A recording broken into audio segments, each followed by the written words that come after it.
I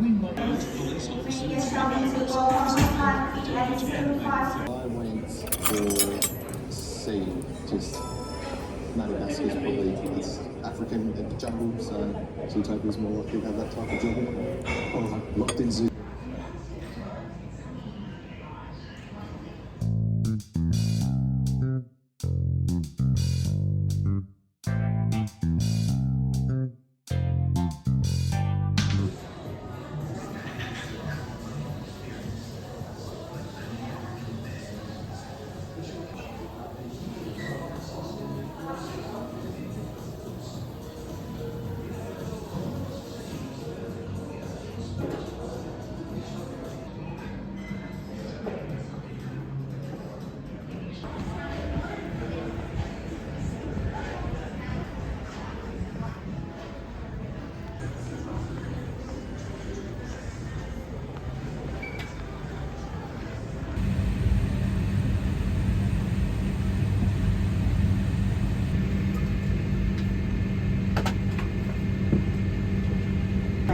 Your health and safety come first, so we have then pulled the strap to tighten. To release, just lift the buckle. When the seatbelt sign is on, your belt should stay on too. And even if the sign is off,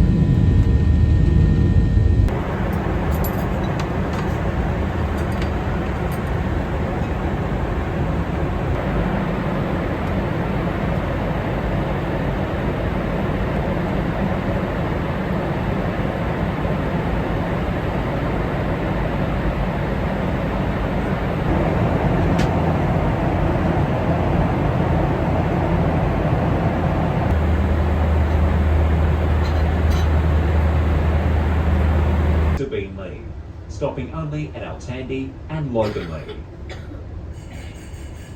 Hello everybody, welcome back to my channel. If you're new here, my name is Lisa and I mostly talk about my life in Brisbane, Australia on this channel, as well as my travels. I hope you enjoyed the clips that I showed you of my business class flight on Virgin Australia from Melbourne to Brisbane. This was a return from Melbourne on an overnight trip that I made for some personal admin that I could not do in Brisbane. And I had a business class ticket because I had to cancel a trip to Hamilton Island, so I had a credit and I decided to use it for the Brisbane to Melbourne return because I don't plan on traveling next year, 2024. And credits expire in 1 year. So I arrived at the airport, Melbourne Airport, pretty early because I tend to overestimate how much time it takes to get to the airport because I don't really ever want to be late or to have too little time to get through all the process. So I had already checked in on my app the night before, then the day before, so I went up to the business class priority desk and dropped off my luggage.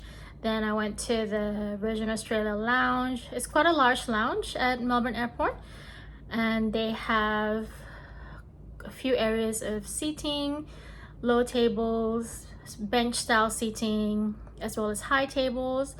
The food and beverages are buffet style, you help yourself.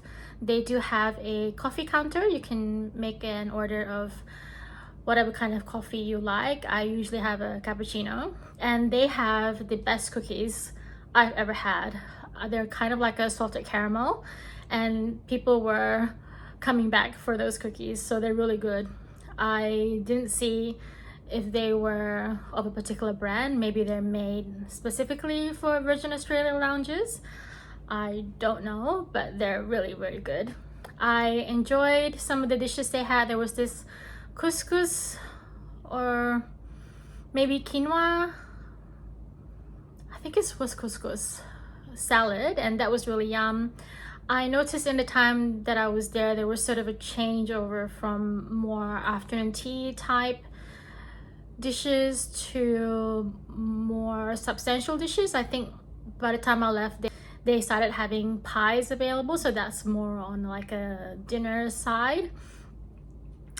I traveled alone, and the one thing about being alone is that there's no one to look after stuff if I need to leave the table. And I tended to move around the lounge because I got a bit bored and I thought I wanted to see what the other side of the lounge was like. And I had put my cup of tea down, and I think I had a plate or two down, and I had put my scarf down on a chair as sort of a marker to sort of indicate that someone was still sitting in this spot and would be coming back. And went up to the buffet to pick something up, and by the time I got back, the scarf was gone. And one of the staff, she appeared to be like maybe the cleaning staff, she said, "Oh, I gave your scarf into the reception desk." And I was like, oh, the purpose of the scarf was to indicate that I was still around, that I would be coming back to that seat. So I was quite annoyed, and clearly the cup of tea had just been filled. It was still steaming. So I was a bit irritated that she made this call without maybe leaving it for a little bit and seeing if someone actually came back, or asking around the other people who were nearby, is this lady still here? Because they would have seen me move around collecting things before I sat down.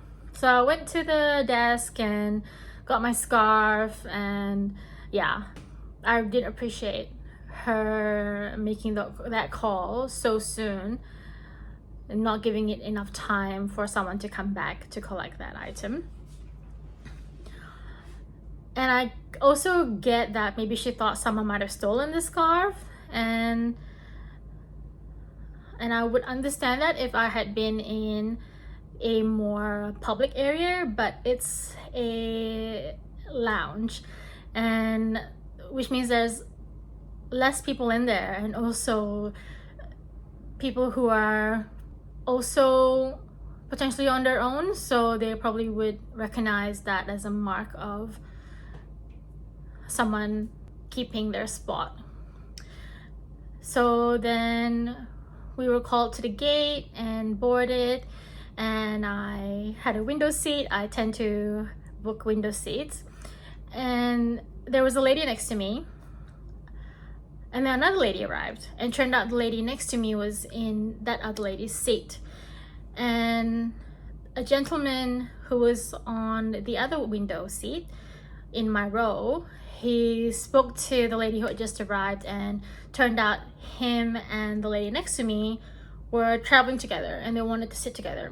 And they asked the lady who had just arrived, and she agreed. So she sat next to me while the other lady sat next to her friend, partner, traveling companion. So I sort of observed this interaction, and I have a view that if the seat is booked, that seat belongs to the person who booked it for that flight. And I get really irritated on behalf of people who get asked to give up their seats for someone else. It's happened to me once as a child, and I said no. I was traveling from Miri to Kuching by myself, and I had booked a window seat, or my parents had booked a window seat, and someone had asked me to move because their family wanted to sit all together, and I said no. And I have never wavered from that, and I kind of feel like, one, how long is this flight? And two, if it was that important, perhaps they should have made sure they were sitting together instead of disrupting this other lady's plans. Like, for example, if she also had a window seat booking, maybe it would have been important for her to keep that booking. And I kind of felt bad for her, but she wasn't forced. They did ask her, so that was the result. Flight was pretty smooth. It was a night flight, which meant that we had dinner service. On this service, one of the dinner options was a Thai green chicken curry with rice, and that was really good. It's actually the best meal that I've had on a domestic business class. And in terms of entertainment, I worked out how to get it working on my spare mobile. So I ended up watching a show which had like an animated crocodile on it. There were quite a few options, and I guess it was a short flight, only a few hours, and I was happy enough with that. And landing was smooth, and we arrived in Brisbane on time. Would I fly Virgin Australia again? I do prefer Virgin Australia to Qantas domestically. I feel like in the times that I've flown them, they have newer aircraft or potentially newer fit out, and the staff tend to be nicer. Not always, but overall Virgin Australia seem to have friendlier staff, and they are also sometimes a bit cheaper than Qantas. I feel like Qantas charges a premium, but they're not really worth that premium. I think all the profits gone to lining the pockets of Ellen Joyce. If you made it this far, please consider subscribing. Love to have you here. This is the last of the Melbourne content. Next video will be of my trip to Malaysia via Singapore. Thank you so much for watching, and I'll see you next time. Bye!